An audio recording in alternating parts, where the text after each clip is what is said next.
আচ্ছা, আজকে শুরু করতে চলেছি আমাদের যে হিস্টোরিক্যাল ব্যাকগ্রাউন্ড চলছিল, সেই হিস্টোরিক্যাল ব্যাকগ্রাউন্ডের সেকেন্ড পর্ব অর্থাৎ পার্ট 2 তে আমরা আজকে পড়ব।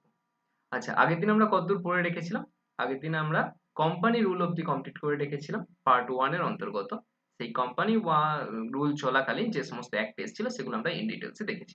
আজকে আমরা যেটা পড়বো সেটা হচ্ছে ক্রাউনস রুল। ক্রাউনস রুল, ঠিক আছে? ক্রাউনস রুল কতদিন চলবে না 1858 থেকে স্টার্ট করে আপ টু ইন্ডিয়া স্বাধীন হওয়া অবধি, ঠিক আছে? ক্রাউন তার আন্ডারে যে কতগুলো অ্যাক্ট আসবে সেই সমস্ত অ্যাক্ট গুলো নিয়ে আজকে আমরা বিশদে আলোচনা করব। আচ্ছা, ভিডিও শুরু করার আগে একটা কথা বলে রাখি, এই যে পলিটির যে কমপ্লিট কোর্স আসতে চলেছে এখানে প্লে লিস্টে পেয়ে যাবে, ঠিক আছে? একদম প্রথম থেকে শুরু করে টোটাল পলিটি সিলেবাসকে শেষ করা হবে। আর ভিডিও যদি ভালো লেগে থাকে তাহলে অবশ্যই হ্যাঁ, কমেন্ট সেকশনে জানাবে, ঠিক আছে?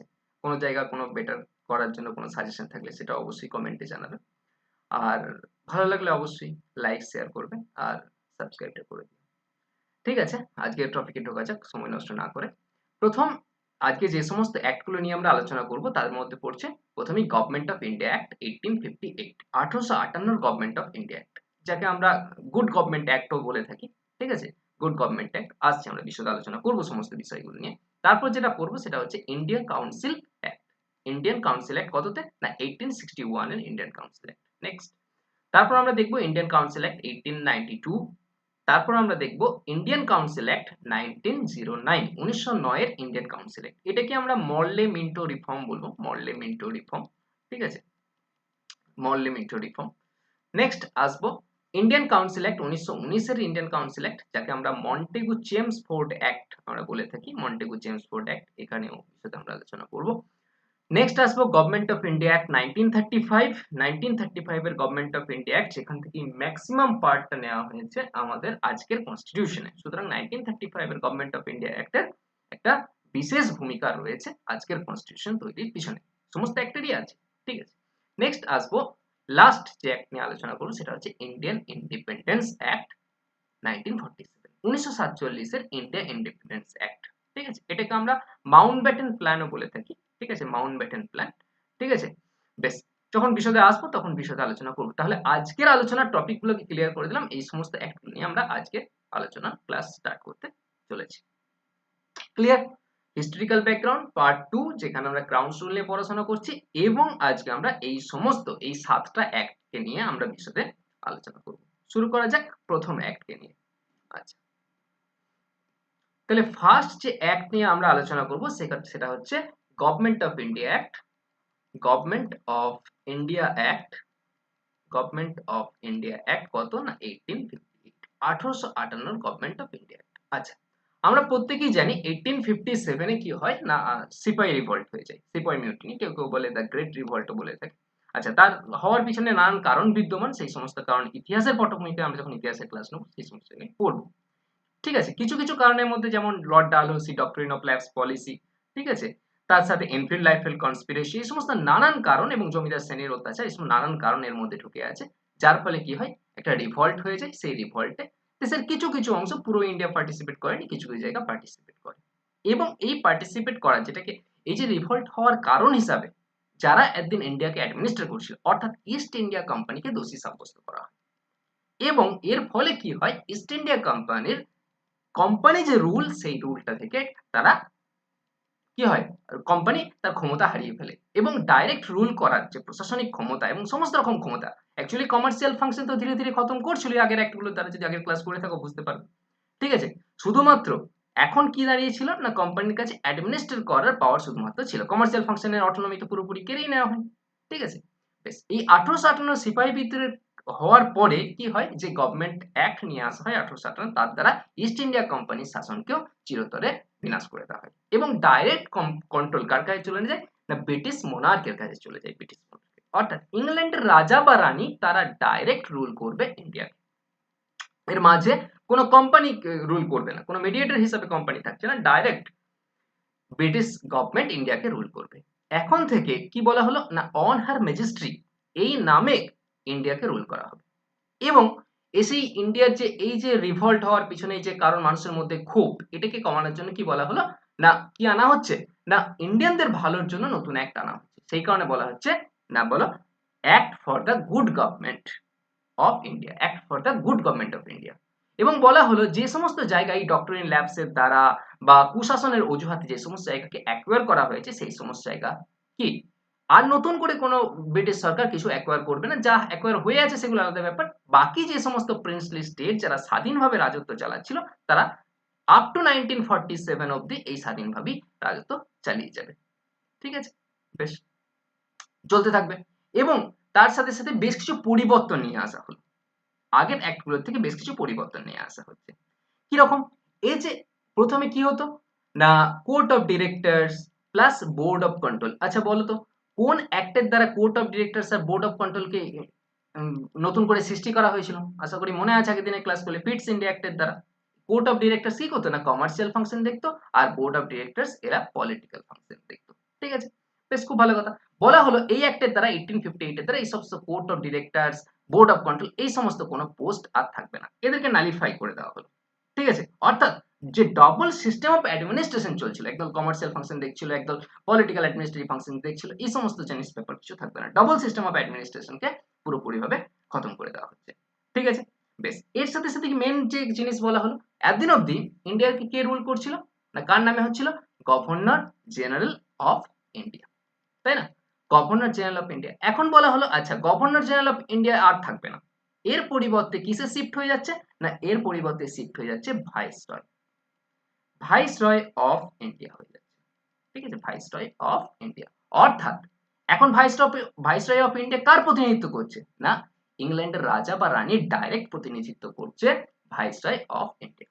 যখনই বলছি ভাইসরয়, এরকম যখনই নতুন কোনো পদের নাম বলবো তখনই যেটা ইম্পর্টেন্ট হয়ে যায় ফার্স্ট কোন ব্যক্তি ভাইসরয় অফ ইন্ডিয়া হচ্ছে বা প্রথম গভর্নর জেনারেল অফ ইন্ডিয়া হচ্ছে, এই সমস্ত নামগুলো ইম্পর্টেন্ট হয়ে যায়। অর্থাৎ বেশ ঠিক আছে, তো ভাইসরয় অফ ইন্ডিয়া ফার্স্ট যে হচ্ছে তার নাম হচ্ছে Lord Canning, Lord Canning, Lord Canning হচ্ছে প্রথম viceroy of India. Very very important question, ঠিক আছে, এক্সাম পার্সপেক্টিভ থেকে।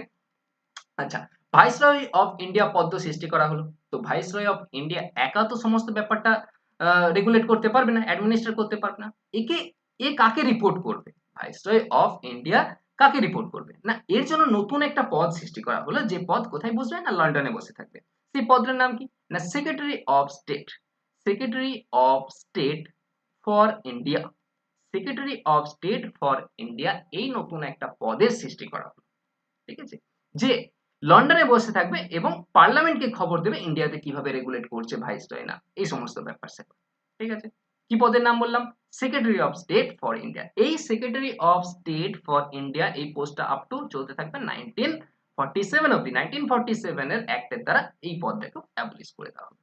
ঠিক আছে, যাই হোক যখন আসবে 1947 তখন আমরা দেখব। তাহলে কি হলো, না court of directors, board of control এই পদকে পুরোপুরিভাবে বিনাশ করে দেওয়া হলো, এরকম কোনো পদের আর এক্সিস্ট থাকছে না। তার পরিবর্তে কি করা হলো, না গভর্নর জেনারেল অফ ইন্ডিয়া যে পদ ছিল তাকে শিফট করা হলো ভাইসরয় অফ ইন্ডিয়া বলা হচ্ছে, এবং ভাইসরয় অফ ইন্ডিয়া কাকে রিপোর্ট করবে, না সেক্রেটারি অফ স্টেট ফর ইন্ডিয়াকে রিপোর্ট করবে। আচ্ছা, secretary of state for India actually হবে কে, অ্যাকচুয়ালি হচ্ছে মেম্বার অফ ব্রিটিশ ক্যাবিনেট। এ কে হবে, না ব্রিটিশ ক্যাবিনেটের একজন মেম্বার হবে secretary of state for India, যে কোন জিনিসটা দেখাশোনা করবে, ইন্ডিয়াতে কিভাবে ভাইসরয় তার অ্যাডমিনিস্ট্রার প্রসেসকে চালাচ্ছে সেগুলো নিয়ে দেখাশোনা করবে। আচ্ছা, secretary of state for India একা তো দেখবে না, এর জন্য একে অ্যাসিস্ট করার জন্য, একে সাহায্য করার জন্য কি করা হলো, না council of India, council of India বলে নতুন একটা পদের সৃষ্টি করা হলো, যার মধ্যে কি থাকবে, না 15 জন মেম্বার থাকবে, 15 মেম্বার দিয়ে গঠিত কাউন্সিল অফ ইন্ডিয়া কাকে অ্যাসিস্ট করবে, না সেক্রেটারি অফ স্টেট ফর ইন্ডিয়াকে অ্যাসিস্ট করবে, এবং এরা গিয়ে কাকে রিপোর্ট করবে, না ডাইরেক্ট ইংল্যান্ডের রাজা বা রানীকে রিপোর্ট করবে। ঠিক আছে, এত অবধি কারোর কোনো বুঝতে অসুবিধা, এত অবধি আশা করছি ক্লিয়ার করতে পেরেছি। বেশ, এই যে বললাম viceroy of India, next point, এই যে viceroy of India, viceroy of India, viceroy of India এ কাকে নিয়ে কাজ করবে, ভাইসরয় অফ ইন্ডিয়াকে কাজে সাহায্য করবে কে, দুটো কাউন্সিল তৈরি করা হলো। ঠিক আছে, এর থাকবে লেজিসলেটিভ কাউন্সিল এবং এক্সিকিউটিভ কাউন্সিল, এই দুজনার কে সঙ্গে নিয়ে ভাইসরয় অফ ইন্ডিয়া কি করবে, না ইন্ডিয়াকে রেগুলেট করবে। ঠিক আছে। আচ্ছা, লেজিসলেটিভ কাউন্সিলের মেম্বার থাকছে কজন? 6 জন মেম্বার থাকছে এবং এক্সিকিউটিভ কাউন্সিলের মেম্বার থাকছে কজন? 4 জন মেম্বার। লেজিসলেটিভ কাউন্সিলের 6 জন মেম্বার আর এক্সিকিউটিভ কাউন্সিলের 4 জন মেম্বারকে নিয়ে কি হবে না ভাইসরয় অফ ইন্ডিয়া ইন্ডিয়াকে রেগুলেট করবে। তাহলে কি কি হলো আরেকবার রিক্যাপ করে নিচ্ছি। প্রথম 1857 মহাবিদ্রোহের পর সঠিকভাবে ইন্ডিয়াকে রেগুলেট করার জন্য কি করা হচ্ছে, কোম্পানির কাছ থেকে ক্ষমতা কেড়ে নিচ্ছে ব্রিটিশ গভর্নমেন্ট নিজে। ঠিক আছে, এখন ব্রিটিশ গভর্নমেন্ট ডাইরেক্ট শাসন করবে ইন্ডিয়াকে। ঠিক আছে, এবং এই অ্যাক্টকে কি বলা হচ্ছে না অ্যাক্ট অফ গুড গভর্নমেন্ট। বেশ, এবং এর সাথে সাথে কি করা হলো, বলা হলো যে সমস্ত প্রিন্সলি স্টেটরা স্বাধীনভাবে এখনো স্বাধীনভাবে রাজত্ব চালাচ্ছে, অ্যাকচুয়ালি স্বাধীনভাবে ঠিক নয়, তার লোকাল প্রভিন্সের এলাকায় সে স্বাধীনভাবে অ্যাডমিনিস্ট্রেট করছে, কিন্তু আছে তো সে ব্রিটিশদের অন্তর্গত। ঠিক আছে, যাদেরকে আমরা প্রিন্সলি স্টেট বলছি, যেখানে রাজা পদটা এখনো এক্সিস্ট করছে আর কি। ঠিক আছে, তারা তাদের রাজত্ব ডাইরেক্ট ব্রিটিশ কন্ট্রোলে ঢুকিয়ে নেওয়া হবে না, তারা স্বাধীনভাবেই রাজত্ব করবে। অর্থাৎ ব্রিটিশ নতুন করে কোনো এলাকা, ব্রিটিশ গভর্নমেন্ট নতুন করে কোনো এলাকা অ্যানেক্স করবে না, এটাই হচ্ছে মোদ্দা কথা। নেক্সট কি করা হলো না যে কোর্ট অফ ডিরেক্টরস আর বোর্ড অফ কন্ট্রোল পদ সৃষ্টি করে ডুয়েল গভর্নমেন্ট তৈরি করা হয়েছিল, সেটাকে অ্যাবলিশ করে দেওয়া হলো। ঠিক আছে, আর কি করা হলো না গভর্নর জেনারেল অফ ইন্ডিয়া এই পদকে কি করা হলো, অ্যাবলিশ করে তৈরি করা হলো ভাইসরয় অফ ইন্ডিয়া। ঠিক আছে, ভাইসরয় অফ ইন্ডিয়া। তাহলে প্রথম ভাইসরয় অফ ইন্ডিয়া কি হচ্ছে না লর্ড ক্যানিং হচ্ছে ফার্স্ট ভাইসরয় অফ ইন্ডিয়া।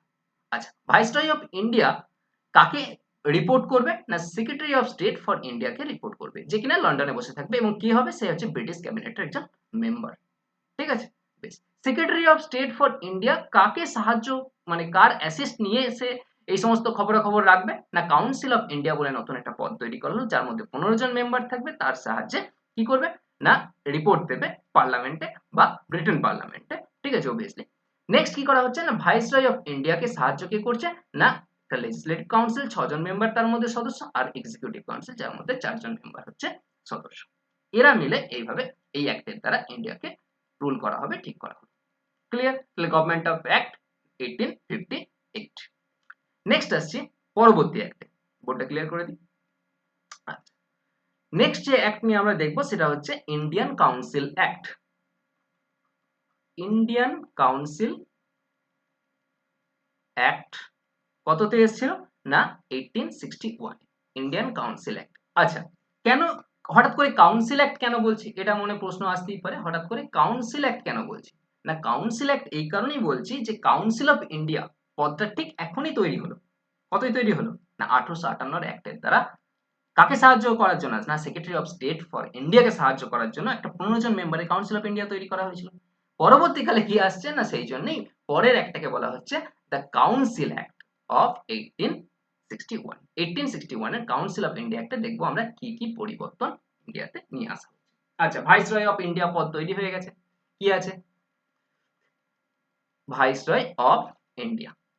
ঠিক আছে, এই ভাইসরয় অফ ইন্ডিয়ার সাথে কি আছে একটা লেজিসলেটিভ কাউন্সিল আছে, একটা এক্সিকিউটিভ কাউন্সিল আছে। Very good.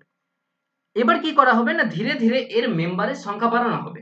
যেমন লেজিসলেটিভ কাউন্সিলে কি বলেছিলাম 6 জন মেম্বার ছিল আগের 1858 অ্যাক্ট, এবং এক্সিকিউটিভ কাউন্সিলে কি ছিল 4 জন মেম্বার ছিল, তাই না? বেশ, এখানে কি হলো 1861 এ বলা হলো না এদের রিপ্রেজেন্টেশন আরো বাড়াতে হবে। লেজিসলেটিভ কাউন্সিলের মেম্বারের সংখ্যা 6 থেকে বাড়িয়ে কি করা হলো না 12 জন করা হলো, আর এক্সিকিউটিভ কাউন্সিলের সংখ্যা 4 থেকে বাড়িয়ে 5 করা হলো। ফার্স্ট পয়েন্ট কি করা হলো না লেজিসলেটিভ কাউন্সিলের মেম্বারের সংখ্যা বাড়ানো হলো এবং এক্সিকিউটিভ কাউন্সিলের মেম্বারের সংখ্যা এট প্রেজেন্ট বাড়লো। ঠিক আছে, বেশ। এবার কি বলা হচ্ছে না এবার বলা হচ্ছে যে কি করতে হবে না কিছু ইন্ডিয়ানদেরকে প্রতিনিধিত্ব দিতে হবে। কোথায় না ল মেকিং প্রসেসে ইন্ডিয়ানদেরকে ইনক্লুড করতে হবে।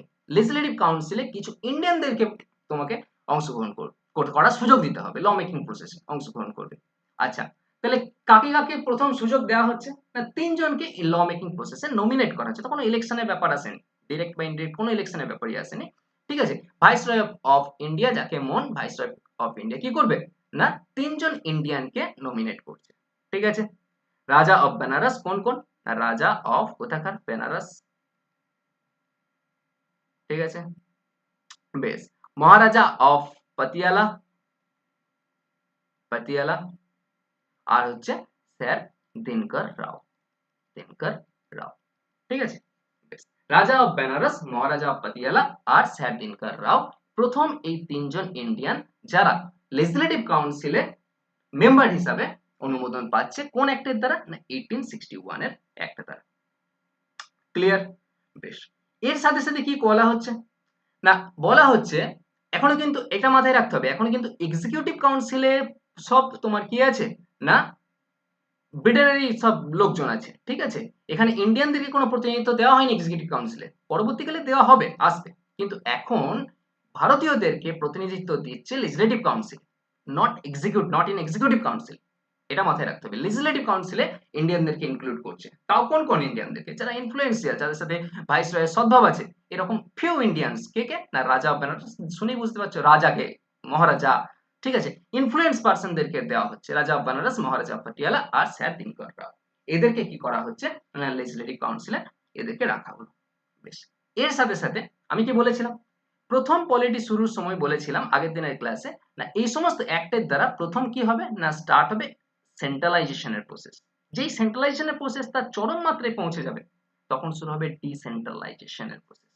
আচ্ছা এই অ্যাক্টের দ্বারা 1861 এর অ্যাক্টের দ্বারা কি হচ্ছে ফের ডিসেন্ট্রালাইজেশন স্টার্ট হচ্ছে। সেন্ট্রালাইজেশন কি ডিসেন্ট্রালাইজেশন কি আগের ক্লাসে নিশ্চয়ই আমি বুঝিয়েছি, ঠিক আছে, তবু আবার বলছি এখানে ডিসেন্ট্রালাইজেশন স্টার্ট হবে অর্থাৎ, আচ্ছা বলো তো সেন্ট্রালাইজেশন প্রসেস কিভাবে স্টার্ট হয়েছিল? না তিনটে যে মেন জায়গা ছিল বোম্বে, মাদ্রাজ, ঠিক আছে, আর তোমার বেঙ্গল, এই তিনটের মধ্যে বেঙ্গলকে সুপ্রিম করা হয়েছিল এবং তার সাবঅর্ডিনেট রাখা হয়েছিল কাকে? না বলো বোম্বে আর মাদ্রাজকে।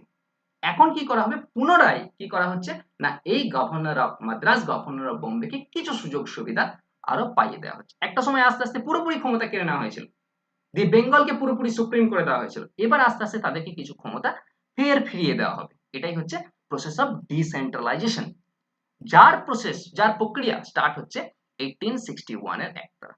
অর্থাৎ আমি বলেই দিলাম এখানে কি করা হচ্ছে না যে গভর্নর অফ মাদ্রাজ আর গভর্নর অফ বোম্বে এদেরকে কিছু সুযোগ সুবিধা ফের ফিরিয়ে দেওয়া হচ্ছে।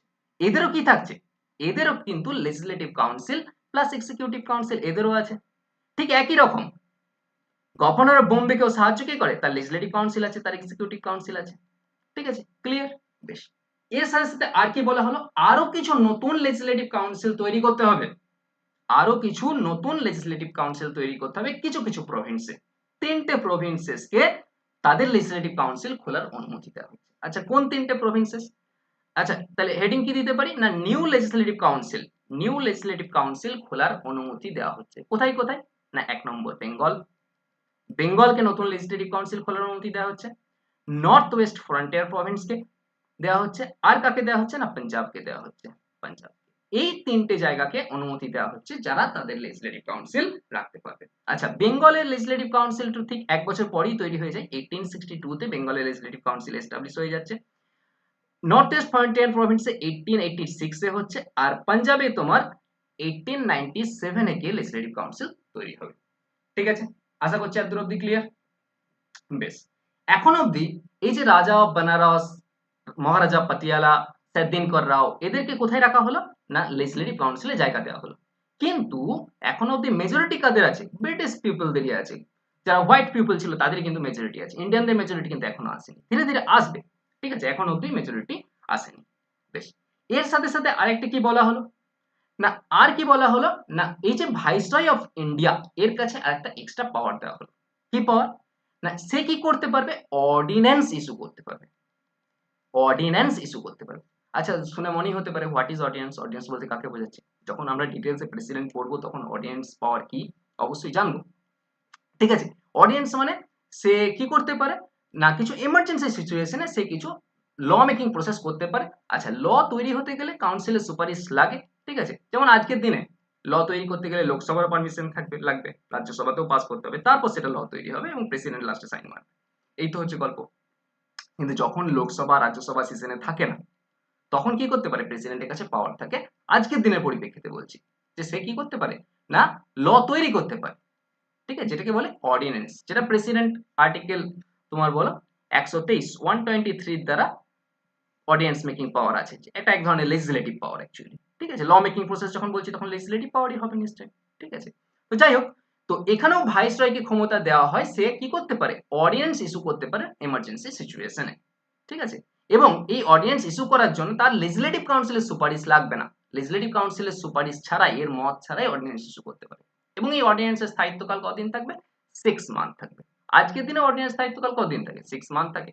এবং পরবর্তী পাস করানোর জন্য 6 উইক এক্সট্রা টাইম দেওয়া হয়, অর্থাৎ টোটাল 6 মান্থ এন্ড 6 উইক আজকের দিনের পরিপ্রেক্ষিতে। ঠিক আছে, এই তো হলো গল্প। আর কি হলো না, এই অ্যাক্টের দ্বারাই 1861 এর অ্যাক্টের দ্বারাই নতুন সিস্টেম ইন্ট্রোডিউস হয়েছিল, যেটাকে বলে পোর্টফোলিও সিস্টেম। পোর্টফোলিও সিস্টেম, সেই কারণে কাকে বলা হয় না, লর্ড ক্যানিং কে বলা হয়, কি বলা হয়, father of portfolio system. Lord Canning এই পোর্টফোলিও সিস্টেমকে নিয়ে এসেছিল 1859। 1859 এই পোর্টফোলিও সিস্টেম ইন্ট্রোডিউস করে ফেলে লর্ড ক্যানিং, কিন্তু কার দ্বারা না, 1861 এর ইন্ডিয়ান কাউন্সিল অ্যাক্টের দ্বারা এই পোর্টফোলিও সিস্টেম রেকগনাইজেশন পায়। ঠিক আছে, আচ্ছা, what is portfolio system? Portfolio system বলতে কি, যেমন আজকের দিনের পরিপ্রেক্ষিতে ভাবলে পোর্টফোলিও সিস্টেম বুঝতে অনেক সুবিধা হবে। বিভিন্ন ক্যাটাগরি ভাগ করে দেওয়া, আজকে যেমন home minister, defence minister, education minister, এই যে মন্ত্রী পদকে তার কাজ হিসাবে তাকে ভাগ করে দেওয়া হয়, তুমি এই ব্যাপারটা, এই ডিপার্টমেন্টটা তুমি দেখবে, এটা কি বলে, পোর্টফোলিও সিস্টেম, যেটা প্রথম নিয়ে এসেছিল 1859 এ লর্ড ক্যানিং, এবং যেটা কোন অ্যাক্টের দ্বারা রেকগনাইজেশন পায় না, 1861 এর অ্যাক্ট দ্বারা রেকগনাইজ পায়। এই ছিল ইন্ডিয়ান কাউন্সিল অ্যাক্ট 1861। আমরা আরেকবার রিক্যাপ করে দিচ্ছি, রিভিশন দিয়ে দিচ্ছি। ঠিক আছে, কি কি হলো এই অ্যাক্টের দ্বারা দেখে নেব। প্রথম কি করা হচ্ছে না, যে ভাইসরয় অফ ইন্ডিয়া তাকে অ্যাসিস্ট করার জন্য কি ছিল না, লেজিসলেটিভ কাউন্সিল প্লাস একটা এক্সিকিউটিভ কাউন্সিল ছিল, তাদের মেম্বারের সংখ্যা বাড়ানো হচ্ছে। লেজিসলেটিভ কাউন্সিলের মেম্বার 6 থেকে বাড়িয়ে 12, এক্সিকিউটিভ কাউন্সিলের মেম্বার 4 থেকে বাড়িয়ে 5 করা হচ্ছে। এবং এই লেজিসলেটিভ কাউন্সিলে ফিউ ইন্ডিয়ানসদেরকে নমিনেটেড করা হচ্ছে, ইন্ডিয়ানসদেরকে অংশগ্রহণ করার সুযোগ দেওয়া হচ্ছে। কোথায় না, লেজিসলেটিভ কাউন্সিলে, নট ইন এক্সিকিউটিভ কাউন্সিল। কাকে কাকে নমিনেট করা হচ্ছে না, রাজা অফ বেনারস, এই তিনটে জায়গার নাম মনে রাখবে, রাজা অফ বেনারস, মহারাজা পাতিয়ালা এবং স্যার দিনকর রাও। ঠিক আছে, ক্লিয়ার। এর সাথে সাথে কি করা হচ্ছে না, ভাইসরয় কি করতে পারে, অর্ডিন্যান্স ইস্যু করতে পারে, ভেরি গুড, অর্ডিন্যান্সের স্থায়িত্বকাল 6 মান্থ। এবং পোর্টফোলিও সিস্টেমকে ইন্ট্রোডিউস করা হচ্ছে ইন্ডিয়াতে। এখান থেকে একটা ইম্পর্টেন্ট কোশ্চেন বেরিয়ে আসছে, কাকে তোমার ফাদার অফ পোর্টফোলিও সিস্টেম বলা হচ্ছে না, লর্ড ক্যানিং কে বলা হচ্ছে ফাদার অফ পোর্টফোলিও সিস্টেম। এর সাথে সাথে ডিসেন্ট্রালাইজেশনের প্রক্রিয়াকে স্টার্ট করা হচ্ছে, অর্থাৎ মাদ্রাস এবং বোম্বে এদের গভর্নরকে কিছু সুযোগ সুবিধা দেওয়া হচ্ছে, এদেরকে কিছু ক্ষমতা দেওয়া হচ্ছে, যারা নিজেদের মতো করে রুল করবে। ঠিক আছে, পুরো ক্ষমতা এখনো দেওয়া হয়নি, কিছু কিছু ক্ষমতা দেওয়া হচ্ছে। এর সাথে কি বলা হলো, নতুন কিছু লেজিসলেটিভ কাউন্সিল তৈরি হবে, কোথায় কোথায় না, at Bengal, at north east frontier province and at Punjab. এই তিনটে জায়গায় নতুন লেজিসলেটিভ কাউন্সিল খোলা হবে। ক্লিয়ার এত দূর অব্দি? আশা করছি ক্লিয়ার হয়েছে। পরবর্তী অ্যাক্টে যাই। আচ্ছা, পরবর্তী ইন্ডিয়ান কাউন্সিল অ্যাক্ট যেটাই আসছে সেটা হচ্ছে ইন্ডিয়ান কাউন্সিল অ্যাক্ট। আচ্ছা, বোর্ডটা ক্লিয়ার করে দিচ্ছি, 1992 তে আসবে। ঠিক আছে, আচ্ছা, আসছি কোথায়, Indian council act of 1992, sorry 19 বলে ফেললাম, 1892। ইন্ডিয়ান কাউন্সিল অ্যাক্ট 1892, 1892 পরবর্তী কাউন্সিল অ্যাক্ট আছে।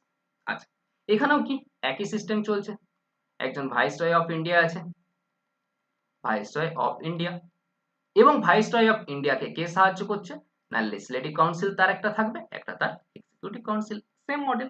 সংখ্যা আরো বাড়বে, আগে লেজিসলেটিভ কাউন্সিলের সংখ্যা থেকে মেম্বার এখন বেড়ে দাঁড়ালো, লেজিসলেটিভ কাউন্সিলে 16 জন মেম্বার থাকবে, এবং এক্সিকিউটিভ কাউন্সিলের মেম্বার আরো এক বেড়ে দাঁড়ালো 6 জন। অর্থাৎ বোঝা যাচ্ছে ইন্ডিয়াকে রুল করার জন্য এই রিপ্রেজেন্টেশনের সংখ্যা ধীরে ধীরে ধীরে ধীরে বাড়ানো হচ্ছে। ক্লিয়ার? বেশ, এখানে কি বলা হলো, যে নন অফিসিয়াল মেম্বার থাকবে সেই নন অফিসিয়াল মেম্বারের সংখ্যা বাড়ানো হবে। কি বলা হলো, নন অফিসিয়াল মেম্বারের সংখ্যাকে কি করতে হবে, ইনক্রিজ করতে হবে, একে বাড়াতে হবে আরো। আচ্ছা, নন অফিসিয়াল বলতে কাকে বোঝাচ্ছি, দু ধরনের মেম্বার এখানে আসবে, একটা হচ্ছে নন অফিসিয়াল মেম্বার, একটা হচ্ছে অফিসিয়াল মেম্বার।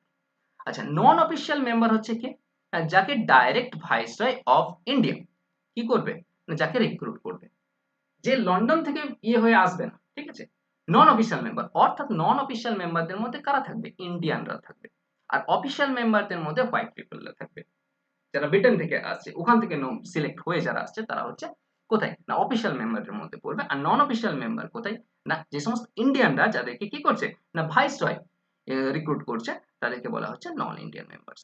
এত অব্দি ক্লিয়ার হয়েছে আশা করি। বেশ, এখন অব্দি কিন্তু কি আছে না, নন অফিসিয়াল মেম্বারের সংখ্যা তো বাড়ানো হচ্ছে, কিন্তু কি হচ্ছে না, মেজরিটি কোথায় থাকছে, অফিসিয়াল মেম্বারদেরই মেজরিটি থাকছে দুটো ক্ষেত্রে। ঠিক আছে, মেম্বার কার মেজরিটি থাকছে, অফিসিয়াল মেজরিটি থাকছে, অফিসিয়াল যারা মেম্বার অর্থাৎ হোয়াইট পিপলের সংখ্যা বেশি থাকছে, বাড়ানো তো হচ্ছে সংখ্যা নন অফিসিয়াল মেম্বারের সংখ্যা, কিন্তু এমনটা বেড়ে যায়নি যাতে করে ব্রিটিশ যারা হোয়াইট পিপল আছে তাদের থেকে ছাপিয়ে যাচ্ছে, ঠিক আছে? সেই জন্য বলছে যে সংখ্যা বাড়ানো হচ্ছে নন অফিসিয়াল মেম্বারের, বাট মেজরিটি কার থাকছে অফিসিয়াল মেম্বারেরই মেজরিটি থাকছে। ক্লিয়ার এত অবধি? বেশ, এর সাথে সাথে কি বলা হলো না সংখ্যা তো বাড়ানো হচ্ছে ইন্ডিয়ানদের সংখ্যা, বলা হচ্ছে ইন্ডিয়ানদের রিপ্রেজেন্টেশন দেওয়া হচ্ছে ইন্ডিয়ানদেরকে খুশি করার জন্য, বাস খুব ভালো কথা। যেহেতু সংখ্যা বাড়ানো হচ্ছে তাদের কিছু ক্ষমতাও দিতে হবে। কি ক্ষমতা দেওয়া হচ্ছে? বলা হলো যারা এই ইন্ডিয়ান যারা নন অফিসিয়াল মেম্বার আছে তারা কি করতে পারবে না, তারা বাজেট ডিসকাস করতে পারবে। তারা বাজেট ডিসকাস করার পাওয়ার তাদেরকে দেওয়া হচ্ছে। কি বললাম আমি? ডিসকাস বললাম। শুধুমাত্র ডিসকাস করার পাওয়ার দেওয়া হচ্ছে, বাজেটের বিরুদ্ধে গিয়ে ভোট দেওয়ার অধিকার এদেরকে এখনো দেওয়া হয়নি, কোনো রেজলিউশন পাস করার অধিকার দেওয়া হয়নি। ধীরে ধীরে আসবে, এই অধিকারগুলো পাবে ইন্ডিয়ানরা, কিন্তু শুরু থেকেই তো একদম এক্সট্রিম পাওয়ার পাওয়া যায় না। আস্তে আস্তে আস্তে আস্তে প্রসেস তোমার চলতে থাকবে এবং ধীরে ধীরে পাওয়ার আসবে, আরো বেশি পাওয়ার আসবে। অর্থাৎ প্রথম ইনিশিয়েশনটা অল্প থেকেই হয়। এখানে কি হচ্ছে না বাজেটকে ডিসকাস করার পাওয়ার দেওয়া হচ্ছে ইন্ডিয়ানদের উপর, যারা নন অফিসিয়াল মেম্বার ছিল। কোথায় না লেজিসলেটিভ কাউন্সিলে, ঠিক আছে? আচ্ছা, এখানে এটা বলে রাখি, এখানে কিন্তু শুধুমাত্র সেন্ট্রাল লেজিসলেটিভ কাউন্সিলে, ঠিক আছে? এখনো অবধি প্রভিন্সিয়ালে কিন্তু আসেনি, প্রভিন্সিয়ালে এই সমস্ত পাওয়ার আসেনি, পরে আসবে ধীরে ধীরে, ঠিক আছে? পরবর্তী অ্যাক্টে আমরা দেখব। শুধুমাত্র সেন্ট্রাল লেজিসলেটিভ কাউন্সিল, ঠিক আছে? সেন্ট্রাল লেজিসলেটিভ কাউন্সিলে বাজেটকে ডিসকাস করার অধিকার পাচ্ছে ইন্ডিয়ানরা, অর্থাৎ নন অফিসিয়াল মেম্বার, ঠিক আছে? অ্যাকচুয়ালি বাজেট তোমার 1860 থেকেই বাজেট ইন্ডিয়াতে আসতে শুরু করে, ঠিক আছে? বাজেট প্রথম আসে 1860 তে, ঠিক আছে? যাই হোক, আলাদা টপিক, ঠিক আছে? নেক্সট যে পয়েন্টটা নিয়ে আমরা আলোচনা করব সেই নেক্সট পয়েন্টটা হলো এখানে কি করা হচ্ছে, প্রথম ইলেকশনের প্রভিশন আসছে, কিন্তু এই ইলেকশন ডিরেক্ট ইলেকশন কিছু নয়, লিমিটেড এবং ইনডিরেক্ট ইলেকশনের কথা বলা হচ্ছে। কেন এই ইনডিরেক্ট ইলেকশনের কথা বলতে হলো? অ্যাকচুয়ালি এই ইনডিরেক্ট ইলেকশন অ্যাকচুয়ালি অন্য কিছুই ছিল না, অ্যাকচুয়ালি নমিনেশনই ছিল, ঠিক আছে? নমিনেশনের অন্য রূপ বলতে পারো, একটু ভালোভাবে প্রেজেন্টেশন করে নাম দেওয়া হচ্ছে, আচ্ছা ইলেকশনের মারফত নেওয়া হচ্ছে, ঠিক আছে? কেন এই ইলেকশন করতে হলো? যেহেতু নন অফিসিয়াল মেম্বাররা রিক্রুট হতে শুরু করেছে, অর্থাৎ ইন্ডিয়ান মেম্বাররা রিক্রুট হতে শুরু করেছে কোথায়? লেজিসলেটিভ কাউন্সিলে। এবার বাকি যারা ইন্ডিয়ার যারা অ্যাসোসিয়েশন যারা ছিল, যেমন Bengal chamber of commerce, municipality, ঠিক আছে, ইউনিভার্সিটি, এরা বিরোধিতা করতে শুরু করছে, আচ্ছা আমাদেরকেও কিছু নমিনেশন দাও, আমরা কেন পাবো না, ঠিক আছে? অর্থাৎ তুমি কোনো একটা প্রসিডিওর বলো, যে প্রসিডিওরের মাধ্যমে গিয়ে আমরা নমিনেশন পাবো। সবাই চাইছে লেজিসলেটিভ কাউন্সিলের ল মেকিং প্রসেসে পার্টিসিপেট করতে, সবাই চাইছে লেজিসলেটিভ কাউন্সিলের মেম্বারশিপ পেতে, ঠিক আছে? সুতরাং প্রথম নিয়ে আসা হলো এই 1892 এর অ্যাক্টের দ্বারা ইনডিরেক্ট ফর্ম অফ ইলেকশন, ঠিক আছে? কি বলা হলো? দু রকম হতে পারে, কোথায় কোথায়? একটা সেন্ট্রাল লেজিসলেটিভ কাউন্সিলে, একটা প্রভিন্সিয়াল লেজিসলেটিভ কাউন্সিল। দুটো জায়গাতেই তো নন অফিসিয়াল মেম্বারদেরকে রিক্রুট হতে স্টার্ট করেছে, তাই না? বেশ, বলা হলো কি না যে সেন্ট্রাল লেজিসলেটিভ কাউন্সিল আছে সেখানে যারা নন অফিসিয়াল মেম্বার অর্থাৎ ইন্ডিয়ানদেরকে কে রিক্রুট করবে না, রিক্রুট করবে ভাইসরয়। আগেই বলেছি ভাইসরয় করতো, কিন্তু ভাইসরয় এখানে কি করবে না কার রেকমেন্ডেশনে করবে? দুজনের রেকমেন্ডেশন লাগবে। একটা হচ্ছে যে প্রভিন্সিয়াল লেজিসলেটিভ কাউন্সিল যেটা আছে, প্রভিন্সিয়াল লেজিসলেটিভ কাউন্সিল, তার সুপারিশ লাগবে। আর কার সুপারিশ লাগবে না বেঙ্গল চেম্বার অফ কমার্স। এই দুজনার সুপারিশে এরা যে সমস্ত নাম পাঠাবে তাদের মধ্যে থেকে চুজ করে কি করবে ভাইসরয় ইন্ডিয়ানদেরকে কোথায় পার্টিসিপেট করতে দেবে না সেন্ট্রাল লেজিসলেটিভ কাউন্সিলের মেম্বার করবে। এটা গেল সেন্ট্রাল লেজিসলেটিভ কাউন্সিল, বোঝা গেল না? আরেকবার বলবো, আরেকবার ক্লিয়ার করে দিচ্ছি। সেন্ট্রাল লেজিসলেটিভ কাউন্সিলে যে সমস্ত নন অফিসিয়াল মেম্বারদেরকে রিক্রুট করবে কে করবে? ভাইসরয় করবে। কার রেকমেন্ডেশনে না প্রভিন্সিয়াল লেজিসলেটিভ কাউন্সিল এবং বেঙ্গল চেম্বার অফ কমার্সের সুপারিশ। আচ্ছা, এই তো গেল সেন্ট্রাল লেজিসলেটিভ কাউন্সিলের গল্প। প্রভিন্সিয়াল লেজিসলেটিভ কাউন্সিলে যে সমস্ত নন অফিসিয়াল মেম্বার রয়েছে তাদেরকে কে রিক্রুট করবে না সেই প্রভিন্সের গভর্নর করবে, সেই প্রভিন্সের গভর্নর করবে। কিন্তু কার রেকমেন্ডেশনে করবে? অন দ্য রেকমেন্ডেশন অফ, এখানে বহু আছে, ডিস্ট্রিক্ট বোর্ড, মিউনিসিপ্যালিটি, ঠিক আছে, ইউনিভার্সিটি, প্লাস যে সমস্ত ট্রেড অ্যাসোসিয়েশন আছে তাদের, প্লাস জমিনদাররা, ঠিক আছে, plus Bengal chamber of commerce. এদের সুপারিশে গভর্নর কি করবে না প্রভিন্সিয়াল লেজিসলেটিভ কাউন্সিলে যে সমস্ত নন অফিসিয়াল মেম্বার তাদেরকে রিক্রুট করবে। বোঝা গেল কি গেল না? ফের রিভিশন করিয়ে দিচ্ছি।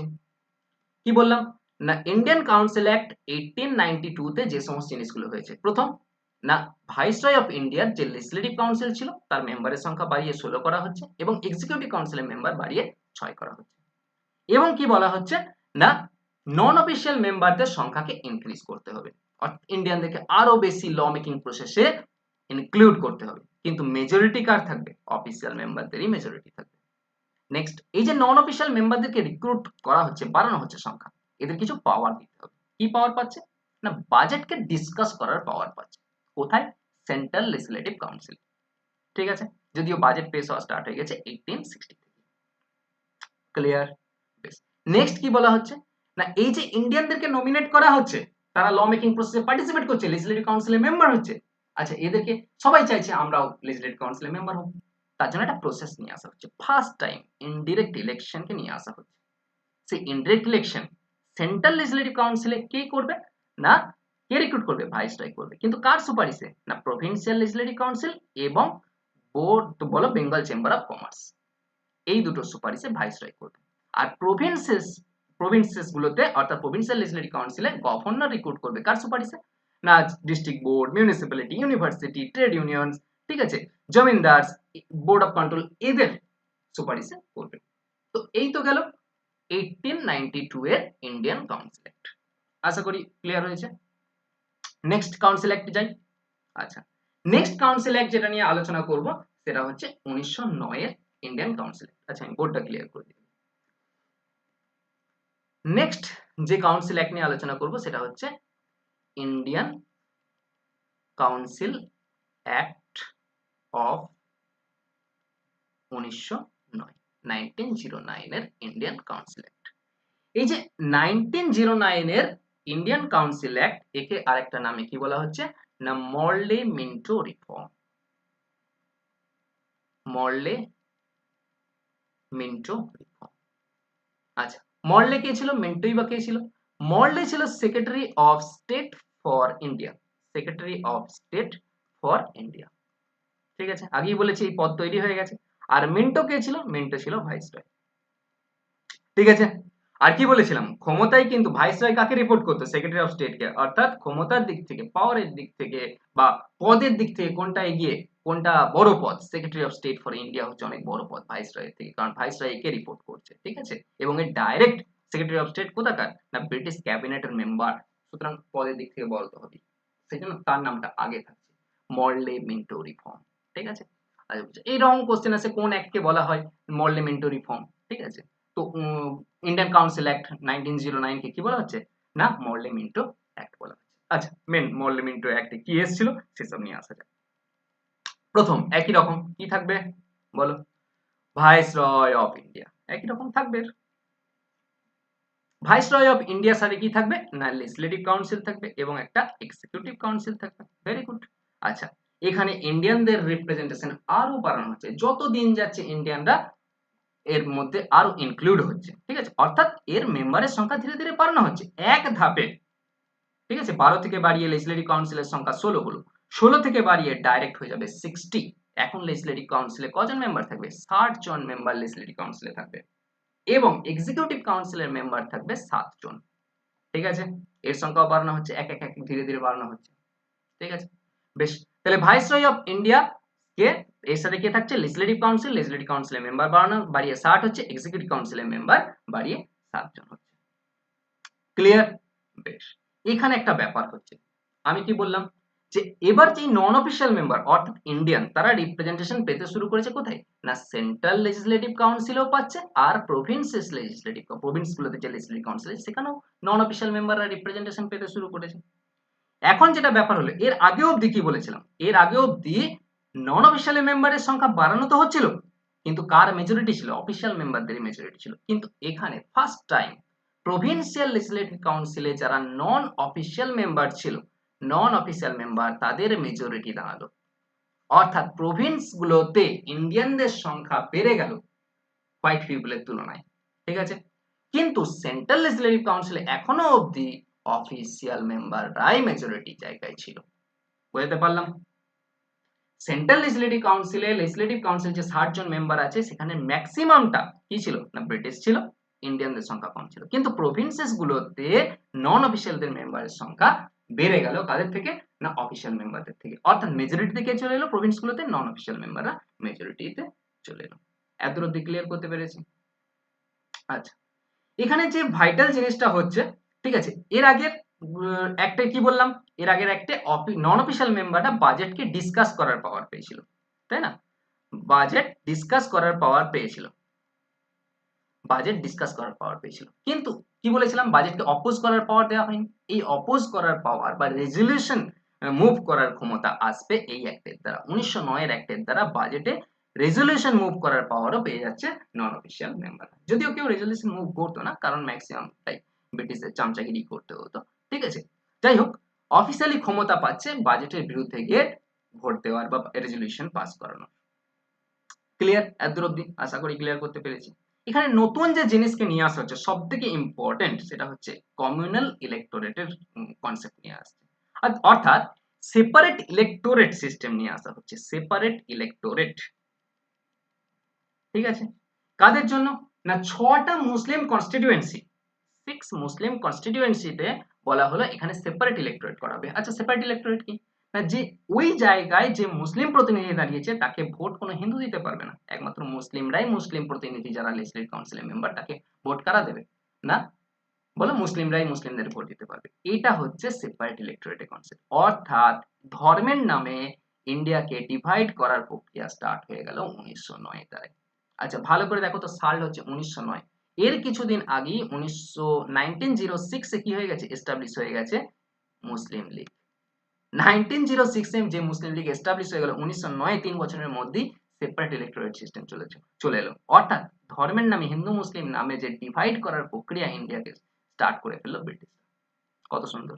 আচ্ছা, তাহলে সেপারেট ইলেকটোরেট, এই জন্যই বলা হচ্ছে, লর্ড মিন্টোকে বলা হচ্ছে ফাদার অফ কমিউনাল ইলেকটোরেট।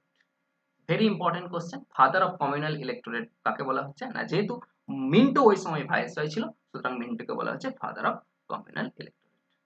আচ্ছা, এতদূর অব্দি ক্লিয়ার?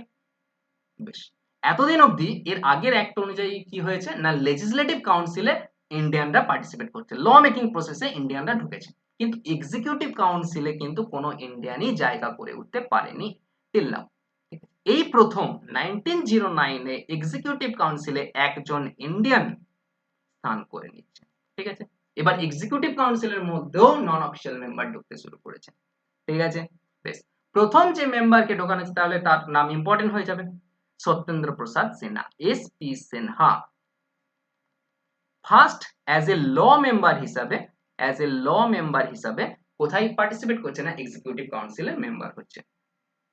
ক্লিয়ার? এত দূর অব্দি, এত দূর অব্দি ক্লিয়ার? কি কি বললাম 1909 এ একবার রিক্যাপ করে নেওয়া যাক।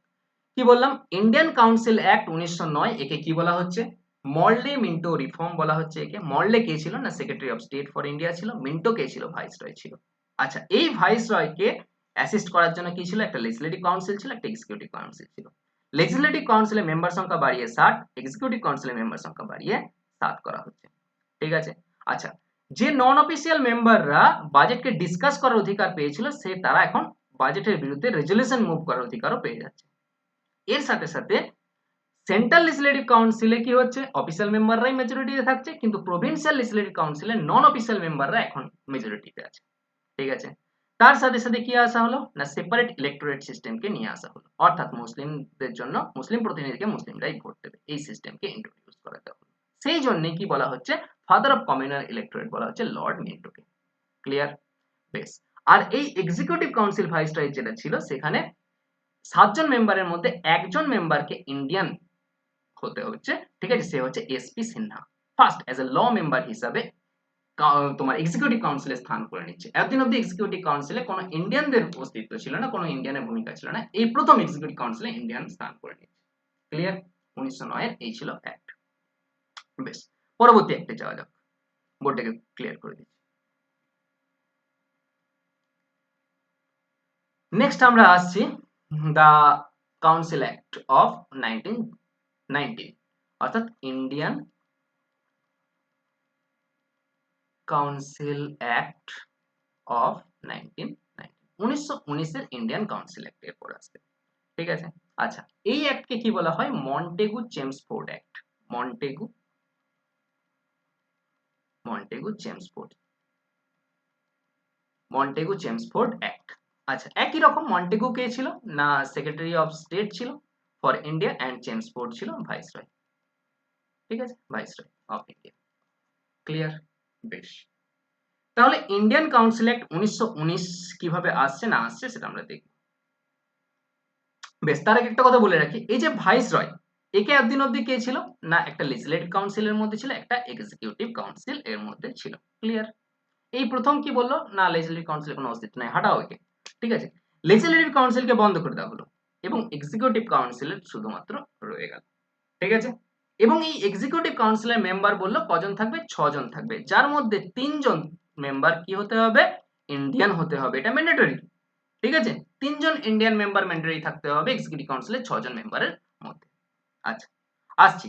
তার আগে বলি যে অ্যাকচুয়ালি কেন এই ইন্ডিয়ান মেম্বারের সংখ্যা বাড়ানো হচ্ছে, কি করতে চাইছে British government. British government 20 August, ঠিক আছে, 20 আগস্ট কত না 1917 20 আগস্ট 1917 ব্রিটিশ গভর্নমেন্ট ঘোষণা করে তারা ইন্ডিয়াতে কি আনবে না একটা রেসপন্সিবল গভর্নমেন্ট নিয়ে আসবে। আচ্ছা, রেসপন্সিবল গভর্নমেন্ট কিভাবে আসবে না ইন্ডিয়ানদের সংখ্যা বাড়ানো হবে। ঠিক আছে, ইন্ডিয়ানদেরকে আরো অনেক বেশি প্রতিনিধিত্ব দেওয়া হবে, দিয়ে একটা রেসপন্সিবল গভর্নমেন্ট ফর্ম করা হবে।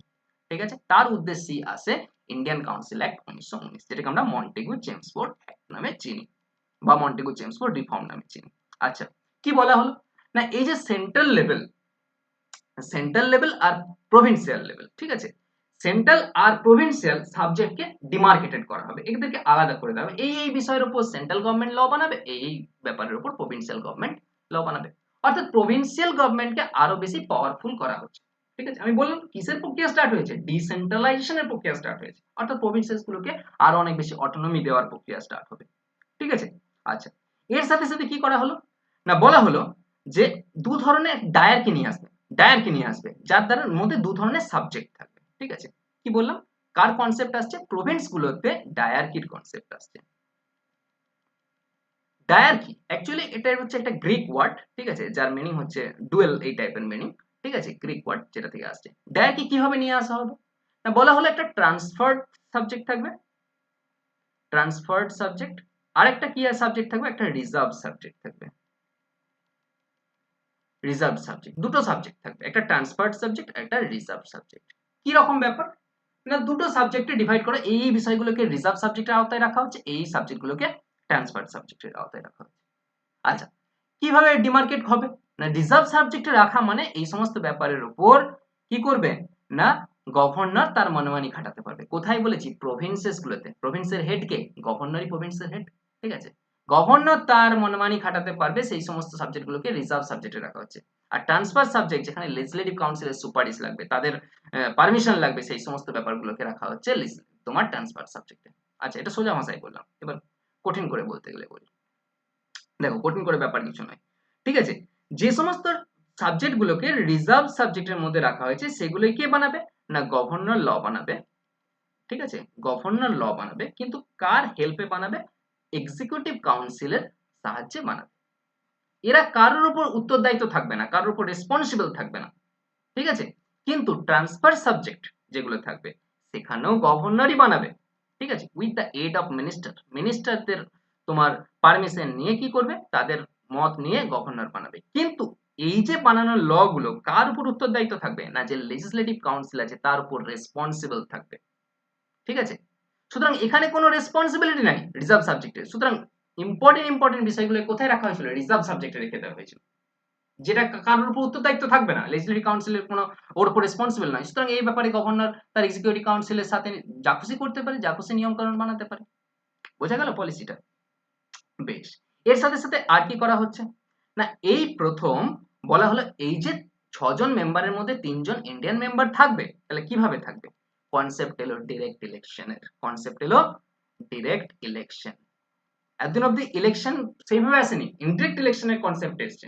ঠিক আছে, ইনডিরেক্ট ইলেকশনের কনসেপ্ট এসছে, তাও অনেক অ্যাকচুয়ালি ওটা নমিনেশনই বলা যায়, এই প্রথম ডিরেক্ট ইলেকশনের কনসেপ্ট এলো। কিন্তু এখনো কিন্তু সেই রকম ভাবে আজকের দিনে যেটা ডিরেক্ট ইলেকশন, আজকের দিনে ইলেকশন কি হিসাবে হয়, ইউনিভার্সাল অ্যাডাল্ট ফ্র্যাঞ্চাইজি হিসাবে হয়।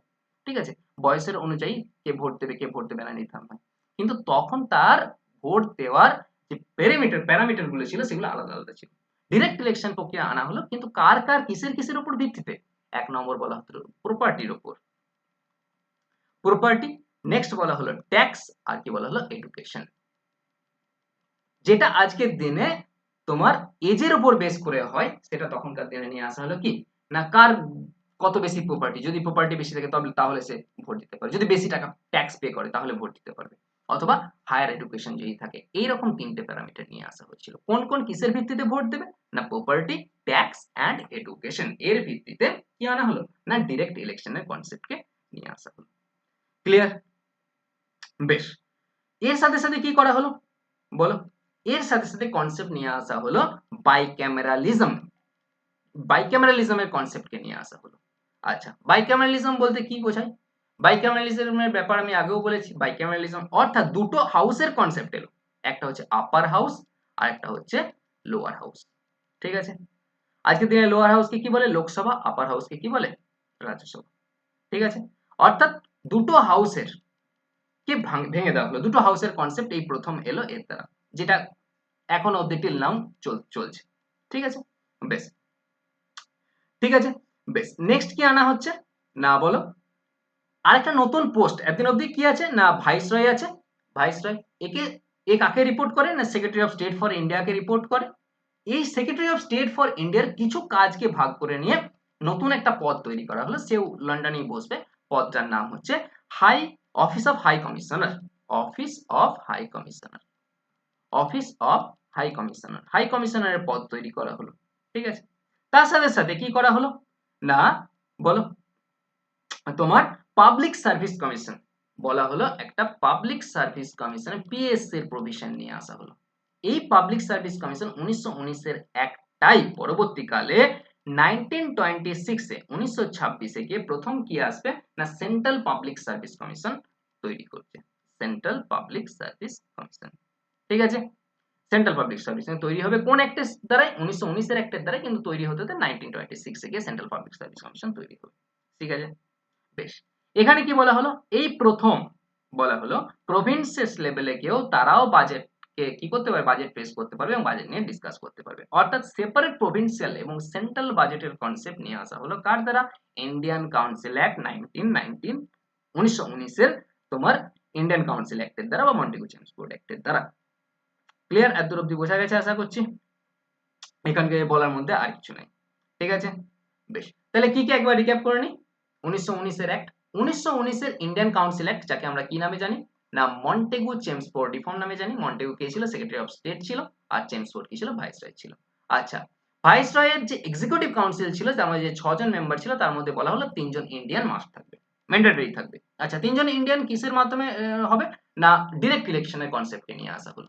ডিরেক্ট ইলেকশনের কি অনুযায়ী করা হবে না প্রপার্টি, ট্যাক্স আর এডুকেশনের বেসিসে ডিরেক্ট ইলেকশন করা হবে।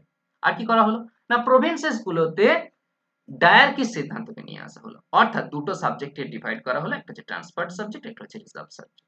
আচ্ছা, রিজার্ভ সাবজেক্টে কে ল বানাবে না গভর্নর, এই সমস্ত সাবজেক্টগুলো with the aid of council, executive কাউন্সিলের সুপারিশে করবে। আর ট্রান্সফার সাবজেক্টে গভর্নর মিনিস্টারদের এড পরামর্শ নিয়ে করবে, এবং এই ট্রান্সফার সাবজেক্টের বিষয়গুলো কার উপর উত্তরদায়িত্ব থাকবে না লেজিসলেটিভ কাউন্সিলের উপর রেসপন্সিবল থাকবে। নেক্সট কি হচ্ছে না পিএসসি কে এস্টাবলিশ করা হচ্ছে এই অ্যাক্টের দ্বারা, যার ফলশ্রুতি 1926 থেকে সেন্ট্রাল পাবলিক সার্ভিস কমিশন তৈরি হচ্ছে, এবং অফিস অফ হাই কমিশনার এই পদকে নতুনভাবে সৃষ্টি করা হচ্ছে।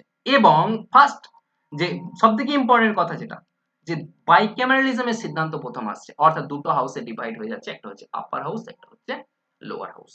ক্লিয়ার? এখানে অ্যাকচুয়ালি প্রথম যখন তৈরি হয়, ঠিক আছে, আপার হাউসে 36 জন মেম্বার আউট অফ 60 এরা কি হতো ইলেকশনের মাধ্যমে আসবে, আর লোয়ার হাউসে তোমার 104 মেম্বার আউট অফ 144 মেম্বার যারা কি হবে ইলেকশনের মাধ্যমে আসবে, ইলেক্টেড হবে। ক্লিয়ার?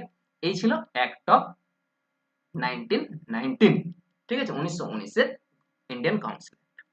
নেক্সট অ্যাক্ট নিয়ে আমরা আসছি, তার আগে বোর্ডটা ক্লিয়ার করে দিই। আচ্ছা, নেক্সট যে অ্যাক্ট নিয়ে আমরা কথা বলবো সেটা হচ্ছে তোমার বলো, আচ্ছা তার আগে কিছু কথা বলে দিই। 1919 1919 আমাদের কি এলো মন্টেগু চেমস্ফোর্ড অ্যাক্ট এলো, তাই না?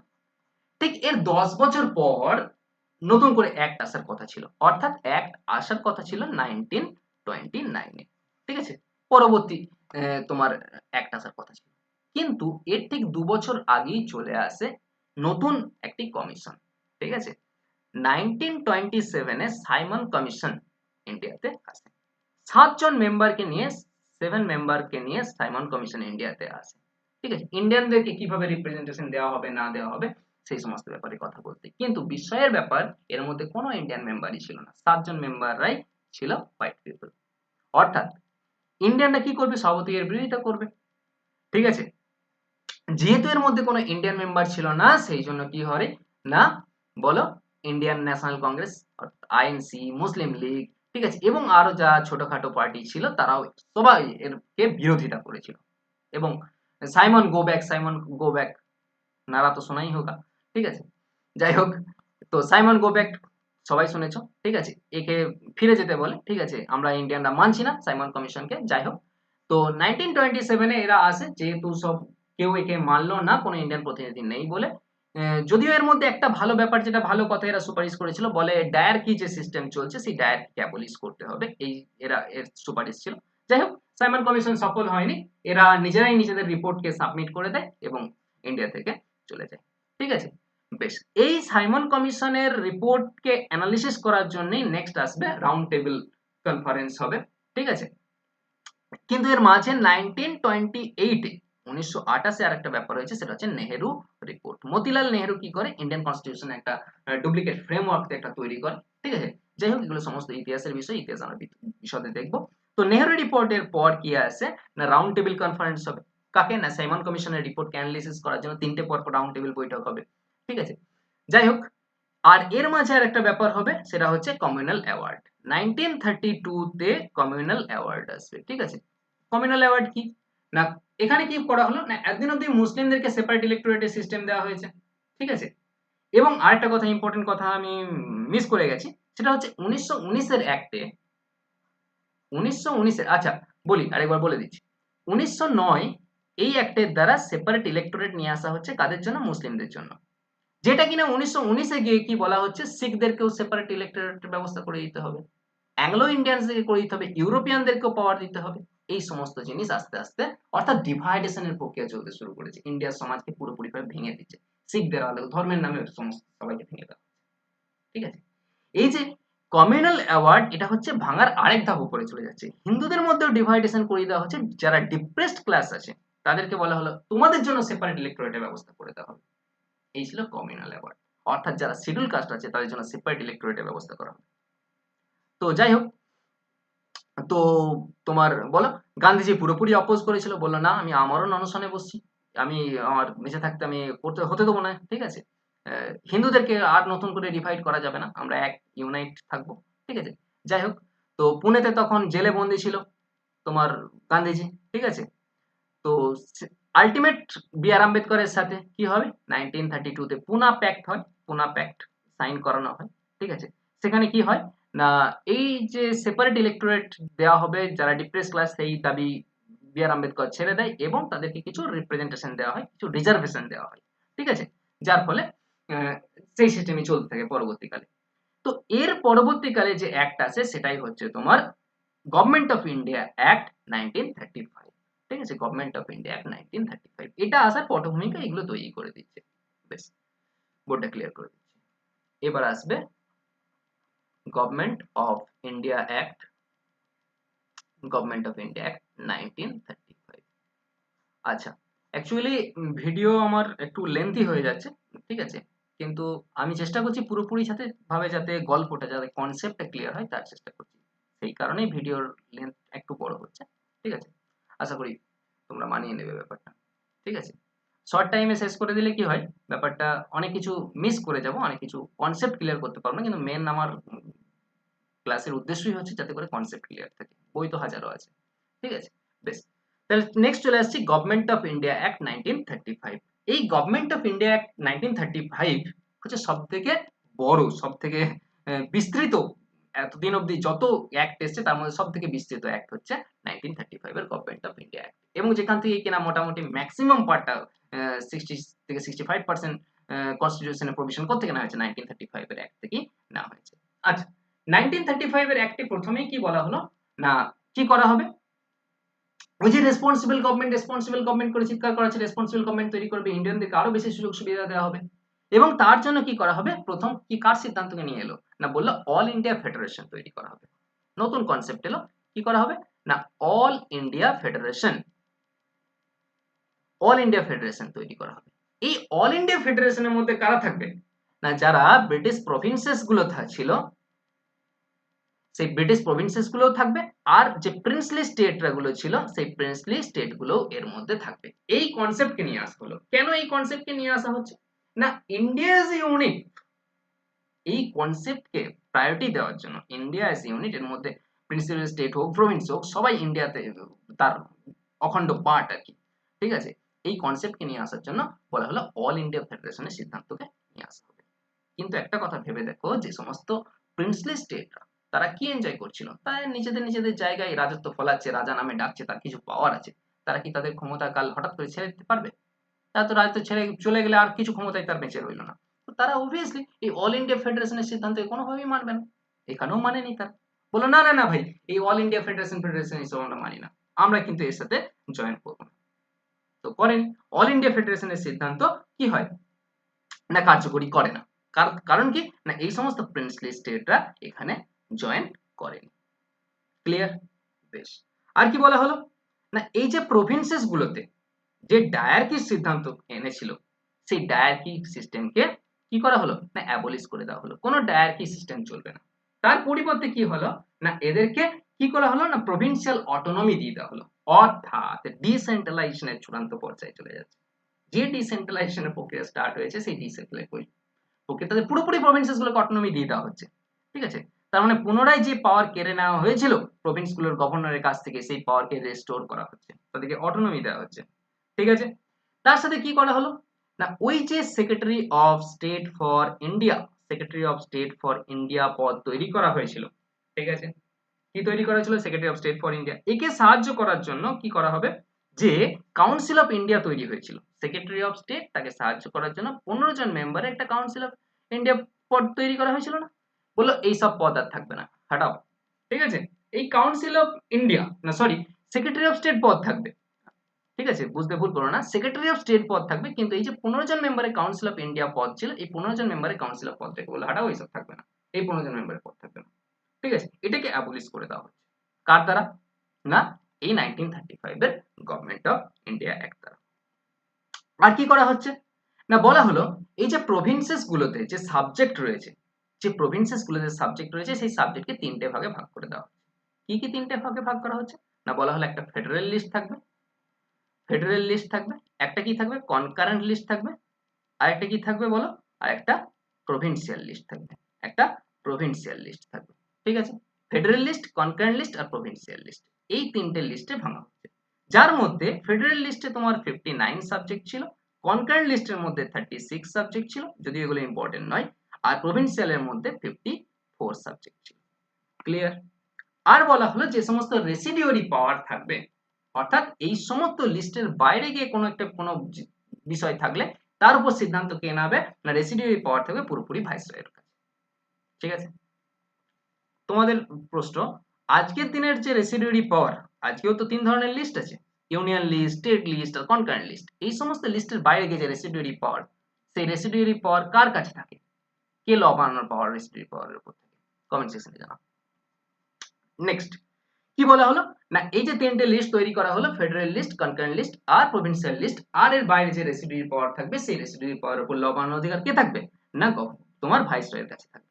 আর এই যে ফেডারেল লিস্টের যে বিষয়, ফেডারেল লিস্টের বিষয়কে আবার দুটো ভাগে ভাগ হচ্ছে, সেটা হচ্ছে এক তোমার ট্রান্সফার্ড সাবজেক্ট, আর একটা হচ্ছে রিজার্ভ সাবজেক্ট, ট্রান্সফার্ড আর রিজার্ভ সাবজেক্ট।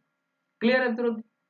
নেক্সট কি বলা হলো, আচ্ছা বাইক্যামেরালিজম এর আগেই চলে এসছে, কোন অ্যাক্টের দ্বারা চলে এসছে, না 1919 এর অ্যাক্টের দ্বারা দুটো হাউস সেপারেট হয়ে গেছে, আপার হাউস আর লোয়ার হাউস। এখানে বলা হলো প্রভিন্সেস গুলোতেও কিছু কিছু প্রভিন্সেস গুলোই বাইক্যামেরালিজমের সিদ্ধান্ত আনতে হবে। যে 11টা প্রভিন্সেস ছিল, যে 11 প্রভিন্সেস ছিল, সেই 11 এর মধ্যে 6টা প্রভিন্সে কি করা হলো, বাইক্যামেরালিজমের সিদ্ধান্ত নিয়ে আসা হলো, অর্থাৎ দুটো করে হাউস থাকবে প্রভিন্সিয়াল লেজিসলেচারে। কোন কোন 6টা জায়গা, একটা হচ্ছে বেঙ্গল, নেক্সট হচ্ছে বিহার, নেক্সট হচ্ছে বোম্বে, নেক্সট হচ্ছে তোমার মাদ্রাস, আর কি আসাম, আর হচ্ছে ইউপি উত্তরপ্রদেশ। এই 6টা প্রভিন্সেসে কি করা হলো না বাইক্যামেরালিজমের সিদ্ধান্তকে এস্টাবলিশ করা হলো। ক্লিয়ার এতদূর অবধি? আশা করি ক্লিয়ার করেছে। নেক্সট কি তৈরি করা হচ্ছে, এই 1935 এর অ্যাক্ট অনুযায়ী কি এস্টাবলিশ হচ্ছে, reserve bank of India RBI K establish করা হচ্ছে, আরবিআই বডিকে এস্টাবলিশ করা হচ্ছে 1935 এর অ্যাক্ট দ্বারা। এর সাথে সাথে এই অ্যাক্টের দ্বারাই 1935 এর অ্যাক্ট দ্বারাই 1937 এ ফেডারেল কোর্ট এস্টাবলিশ হচ্ছে। ঠিক আছে, অর্থাৎ এস্টাবলিশমেন্ট অফ ফেডারেল কোর্ট কোন গভর্নমেন্ট অফ ইন্ডিয়া অ্যাক্টের দ্বারা আসছে, গভর্নমেন্ট অফ ইন্ডিয়া অ্যাক্ট 1935 এর দ্বারা। কত সালে? 1937 এ ফার্স্ট ফেডারেল কোর্ট এস্টাবলিশ হচ্ছে। সেই ফেডারেল কোর্টই বর্তমানে সুপ্রিম কোর্টের প্রিভিয়াস রূপ। ঠিক আছে, আগেকার রূপ বলতে পারো যে ফেডারেল কোর্টের সিদ্ধান্ত। নেক্সট কি করা হচ্ছে, নেক্সট বলা হলো 3টে পাবলিক সার্ভিস কমিশন করা হবে।